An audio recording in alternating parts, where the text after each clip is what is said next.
నడిపించు నానావా నడి సంద్రమున దేవా నవజీవన మార్గమున నా జన్మ తరింపా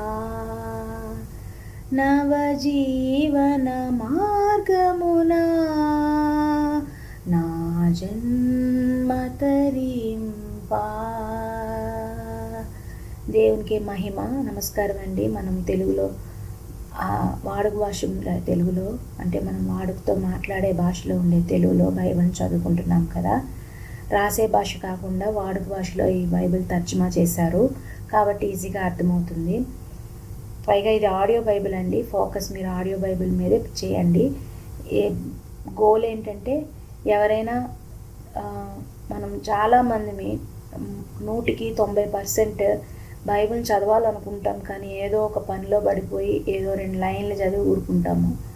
బైబిల్ అంతా చదువుకోవాలనుకుంటాం కానీ చదవలేకపోతుంటాం. ఒకసారి కొంతమందికి సైట్ ప్రాబ్లం ఉంటుంది, కళ్ళద్దాలు పెట్టుకుంటేనే చదవగలరు. కొంతమంది తెలుగు చదవడం రాదు, మాట్లాడడం వచ్చు, అర్థమవుతుంది అలాంటి వారు. కొంతమంది ఇలా ఒత్తిడిలో పడి చదవలేని వాళ్ళు ఉంటారు.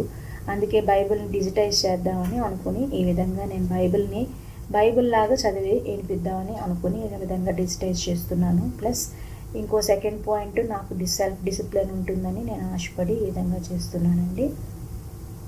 కాబట్టి దివారాత్రులు ధ్యానించేవాడు, ధర్మశాస్త్రాన్ని ధ్యానించేవాడు ధన్యుడంట. రోజు మనం ఈ విధంగా బైబిల్ని ఈ విధంగా మనం పఠిద్దాము. నేను ఇప్పుడు సంఖ్యాకాండానికి వచ్చాను. సంఖ్యాకాండం 5వ అధ్యాయం చదువుతున్నానండి.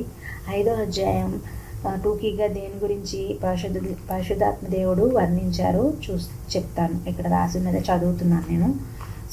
5వ అధ్యాయంలో 26 వచనాలు ఉన్నాయండి. ఈ 5వ అధ్యాయంలో ఏంటి టూకీగా చెప్పారంటే శిబిరంలో గడిపే జీవితం గురించి ఆదేశాలు చెప్పారంట. చదువుదాం. యెహోవా మోషేతో ఇంకా అన్నాడు, చర్మంతో అంటువ్యాధి ఉన్న ప్రతి వ్యక్తిని, పాపం ఉన్న ప్రతి వ్యక్తిని, శవస్పర్శ వల్ల అశుద్ధంగా ఉన్న ప్రతి వ్యక్తిని శిబిరం నుంచి పంపివేయాలని ఇజ్రాయెల్ ప్రజలకు ఆజ్ఞాపించు. నేను వారి శిబిరమందు నివాసం చేస్తున్నాను. వారు తమ శిబిరాన్ని అశుద్ధం చేయకుండేలా అలాంటి మగవారిని కానీ ఆడవారిని కానీ పంపివేయాలి. వారిని శిబిరం వెలుపలకు పంపివేయాలి. ఇజ్రాయెల్ ప్రజలు అలా చేశారు. శిబిరం వెలుపలికి అలాంటప్పుడు వారిని పంపివేశారు. యెహోవా మోషేకి ఇచ్చిన మాట ప్రకారం వారు చేశారు. యెహోవా మోషేతో ఇంకా అన్నాడు, నీవు ఇజ్రాయెల్ ప్రజలతో ఈ విధంగా చెప్పు, పురుషుడు గాని స్త్రీ గాని యెహోవాకు ద్రోహి అయి మనుషులు చేసే పాపాలలో ఏదైనా చేసే అపరాధి అయినప్పుడు తాము చేసిన పాపం ఆ వ్యక్తి ఒప్పుకోవాలి. అంతేకాక తన అపరాధం వల్ల కలిగిన నష్టానికి చెల్లు పూర్తిగా చేయాలి. ఆ వ్యక్తి ఎవరి విషయం అపరాధి అయ్యాడో వారికి ఆ చెల్లులో 5వ భాగం కూడా ఇవ్వాలి. అపరాధి నష్టాన్ని తీసుకోవటానికి ఆ మనిషికి రక్త సంబంధి లేకపోవచ్చు. అలాంటప్పుడు ఆ నష్టానికి చేయవలసిన చెల్లు యెహోవాకు చెందుతుంది, అది యాజీకి చెందుతుంది. అపరాధి అయిన వ్యక్తి పాపాన్ని కప్పివేసే ప్రాయశ్చిత్త బలి పొట్టేలు కూడా యాజీదవుతుంది. ఇజ్రాయెల్ ప్రజలు యాజీకి తెచ్చే ప్రతిష్ఠితమైన వాటిల్లో ప్రతిదీ యాజీదవుతుంది. ఎవరైనా ఏమైనా యాజీకిస్తే అది యాజీదవుతుంది. యెహోవా మోషేతో ఇంకా అన్నాడు, నీవు ఇజ్రాయెల్ ప్రజలతో ఈ విధంగా చెప్పు, ఒకడి భార్య తప్పుదారి పట్టి అతడికి ద్రోహం చేసి ఇంకో మనిషితో సైనిస్తుందనుకోండి. ఆమె అలా అశుద్ధం కావడం రహస్యంగా జరిగింది. భర్తకు ఆ సంగతి తెలియదు అనుకోండి. సాక్షులెవరూ లేరు, ఆమె పట్టుబడలేదు. అశుద్ధంగా ఉన్న తన భార్య విషయం అతడికి ప్రత్యర్థిని గురించిన దోషం కలుగుతుందనుకోండి. ఆమె అలా అశుద్ధం కాకపోయినా అతడికి ప్రత్యర్థిని గురించి దోషం కలుగుతుందనుకోండి.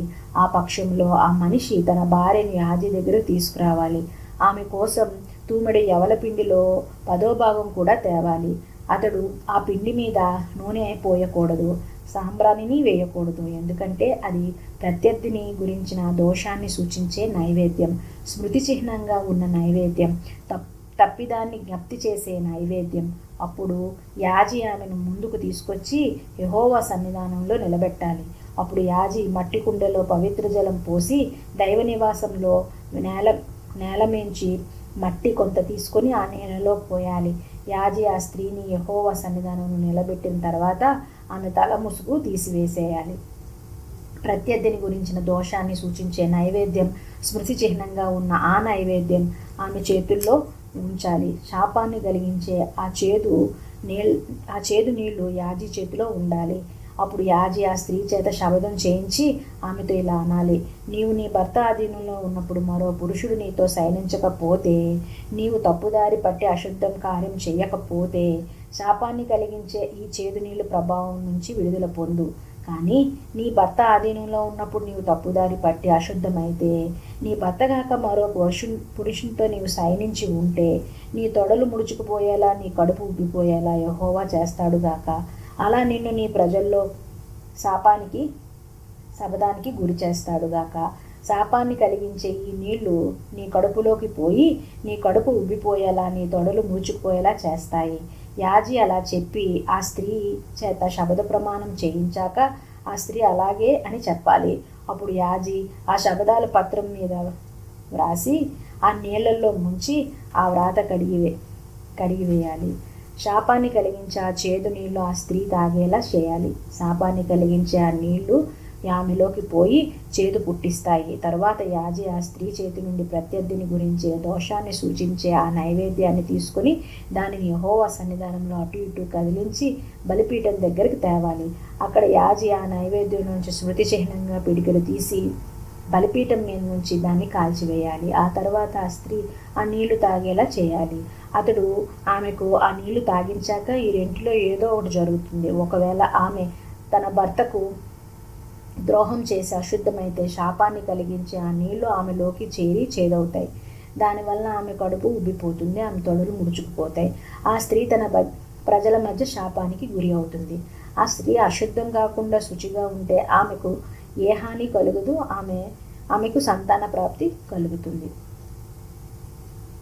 ప్రత్యర్థిని గురించిన దోషం విషయం అయితే చట్టం ఇదే: స్త్రీ తన భర్త ఆధీనంలో ఉన్నప్పుడు తప్పుదారి పట్టి అశుద్ధమైతే, ఆ మనిషికి తన భర్తను చూచి ప్రత్యర్థిని గురించిన దోషం కలిగితే అతడు ఆమెను యెహోవా సన్నిధానంలోనే నిలబెట్టాలి. యాజి ఆమె పట్ల ఈ చట్టం ప్రకారం చేయాలి. అప్పుడు ఆ భర్త నిర్దోషిగా ఉంటాడు. ఆ భార్య తన దోష శిక్షను భరించాలి. ఇది 5వ అధ్యాయం సారాంశం అండి. 6వ అధ్యాయాన్ని నెక్స్ట్ ఎపిసోడ్లో చూద్దాం. దేవునికే మహిమ.